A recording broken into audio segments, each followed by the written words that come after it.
Hi and welcome to Top Notch Business Solutions YouTube page. Today I'm going to show you how to start your home care agency, and let's get started. On the agenda today we have introduction, types of home care services, setting up your LLC, hiring and training caregivers, marketing strategies, regulations and compliance, managing operations, client relationships, scaling and growth, financial management, and finally ethics. Why do you want to start a home care agency?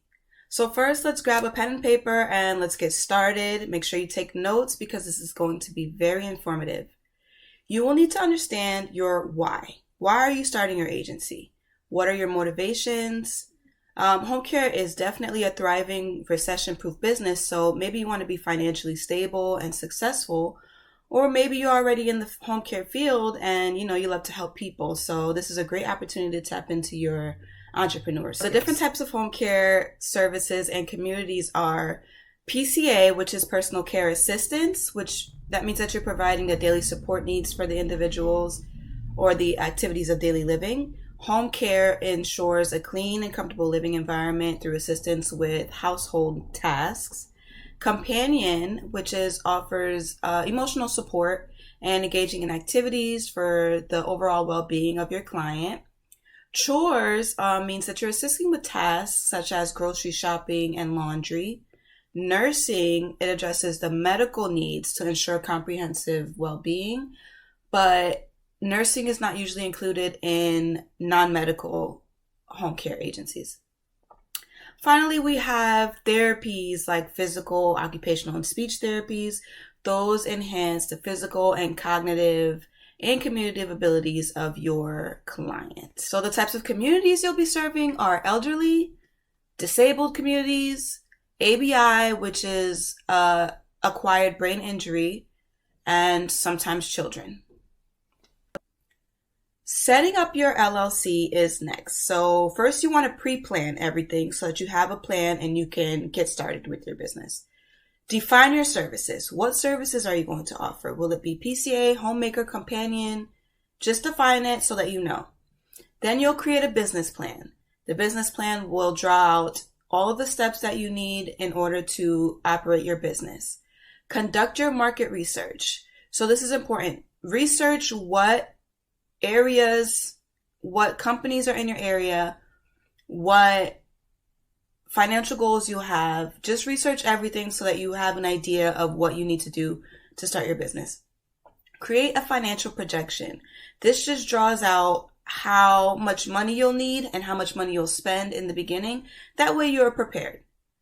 Consider your operational strategies. So how will you operate your business? What times will you be open? Who is going to run your office? How many employees are you going to have? How many clients are you going to have?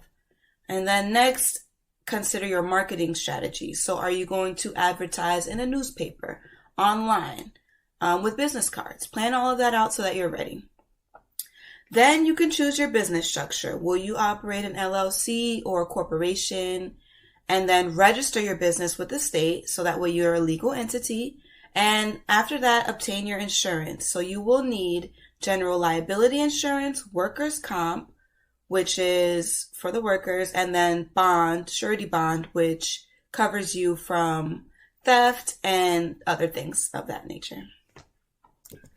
Here we have your pricing and billing strategies. So create your pay rates and your service list. How much are you going to charge for your services? So PCA will be a certain charge.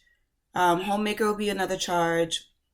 Figure that out. And then also, are you going to charge people hourly? Your clients, are you going to charge them hourly, daily, weekly, however long? You need to know this before you start and have your rates ready so that when you get a client, you'll be able to tell them exactly what they want to know. Create invoice sheets so that when your client is ready to pay, you can just type it in and send it to them. And then also figure out what kind of payments and insurance you will be able to take. Are you going to accept credit cards? Are you going to accept PayPal? Are you going to accept check only or cash only? You need to know this before you start. All right, so hiring and training your caregivers is very important. Where are you going to hire them? Where are you going to find your caregivers? You can go on job ads you can post job ads online at like Indeed and Monster, or you can go to job fairs or go to nursing schools and find fresh graduates to be your caregivers. When you're ready to hire, you will need an employee folder. So it will need your application, your I-9, W-2s. You'll need background checks and non-compete and confidentiality forms. You'll need a HIPAA notice so that your employees are fully aware of the HIPAA compliance. And you'll also need an employee handbook, and you'll need a sheet to fill out for the employees to fill out their physical, or for their doctors to fill out their physical. You'll also need to do training for your employees, so make sure you have that ready. Training will include your company orientation, your company's handbook, their employee duties and responsibilities, HIPAA training, timesheets, care plans. All of that good stuff is very important to hiring and training quality caregivers. So your marketing strategies, first, of course, you'll need a website. So create your website, make it very easy for your population. A lot of elderly people or their children will be looking at your website. So make sure that it's clear and easy to read. Your social media pages, you want to have those set up. So when people say, where can I find you? You'll have an answer for that.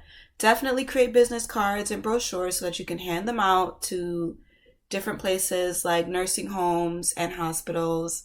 And then also network. Go find where the elderly community stays or the disabled, whatever population you'll be working with. Go find them. Hand out your brochures and your business cards and do some marketing that way. Next, you'll need to know regulations and compliance. So record keeping is very big. You'll need to keep your records. I think the minimum is like 2 years in certain states, but it can go up to 5 or 10 years. You need to keep record of everything. You should be filing on paper or electronically, but make sure you have HIPAA compliance if you're filing electronically. And if you're filing papers, make sure that they're in a safe place with a lock. Staff ratio. So you'll need to know, if you have 10 clients, how much staff will you have? Will you have one employee per client, or will you have 2 employees per client? Like, make sure you know your regulations for your state. The policies and procedures are very important. Have it all written out so there's no confusion of how your business operates, what the rules are, what the regulations are, and it must be compliant with your state.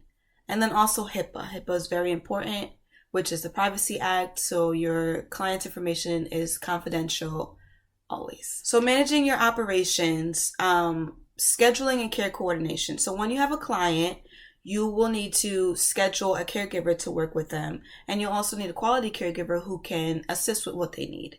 So make sure you're able to staff and provide for your clients. Tracking your clock-ins and your clock-outs. Make sure you have a system so that you know when your employees get to the client's home and when they leave. Client satisfaction is important. Usually you'll send out a survey at the end of the year to your clients that asks them how you're doing and if they're satisfied. Keep track of that. Care coordination, again, is like, make sure that if your client needs bathing or feeding or cooking services, that you hire somebody who matches their needs. And client management is important as well. Keeping track of the invoicing, the billing, and all of the payroll is very important to managing your operations. Make sure that you have all of that set up and ready to go. Client relationship. So contacting your clients and having a very good relationship with them is very important for referrals and for word of mouth referrals. So what you want to do is make sure that your clients are satisfied. Make sure you're empathetic with all of their needs. Set realistic goals and expectations for them. Don't promise that, your father will get completely better and have a 100% turnaround. Be realistic. So you're there to cater to their needs and help them as much as you can. Your care plans will draft out exactly what you'll need to do for them. So if it requires just, rides to the grocery store, or if it requires something like feeding and bathing, then you'll have that written out in your care plan and your client will know what to expect. So that goes for reviews and client satisfaction and referrals. So once your client is satisfied, they will refer you to more people. Scaling and growth. So expand your service area. Once you get started and you have it down pat, open up to another city near you or another town that's close by. That way you can help more people and you can also grow your business. You'll need to hire more staff, of course, if you're taking on more clients. And sometimes you can offer more specialized care like speech therapy or physical therapy. Always market and advertise as far as you can reach so that you can have the most clientele and more access to more people that you can help. And always build relationships with other people in the healthcare profession. Be kind, and sometimes people will reach out to you with clients.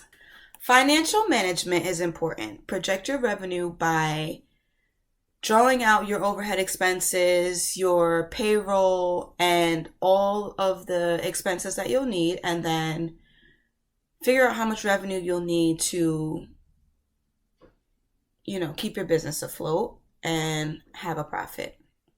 Always audit your payroll. So you'll be paying your clients, make sure you're paying them the right amount and your cash flow is working properly. And then also don't forget to pay your taxes. So ethics is very important. The confidentiality and compassion training for your caregivers is important for your client's success. So you want your clients and your caregivers to feel that they are being tended to properly. Your end of life decisions, sometimes you'll have to, be there with your client while their life is ending and their family. So be very compassionate about that. Following up with your clients after their care is very important to see how happy they are with it. And then communicating with your client is also very important. It's a part of ethics.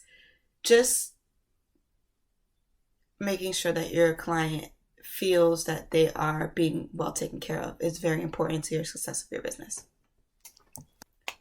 So finally, you should be ready to start your home care agency. Make sure you have the following things in order and planned out so that your agency can run successfully. Know what services you'll be providing. Make sure you have a business structure, legal entity set up like your LLC. Know how much you will charge your clients and what payments and insurance you'll accept. Hire and train your caregivers carefully. You want them to be quality caregivers, know what they're doing, and they'll give you a good reputation for your company. Market your company, have a website, print out business cards and brochures, and advertise your company. Know your regulations and compliance. So make sure you're in compliance with your state's regulations and policies. And also manage your operations carefully. Be mindful of your cash flow and your budget. Your client relationships are very important as well. Make sure that your clients are always satisfied. And then also scale your business and be mindful of your ethics. So this is the end of the video. I hope you learned a lot and that you'll follow and like this video for more. Thank you.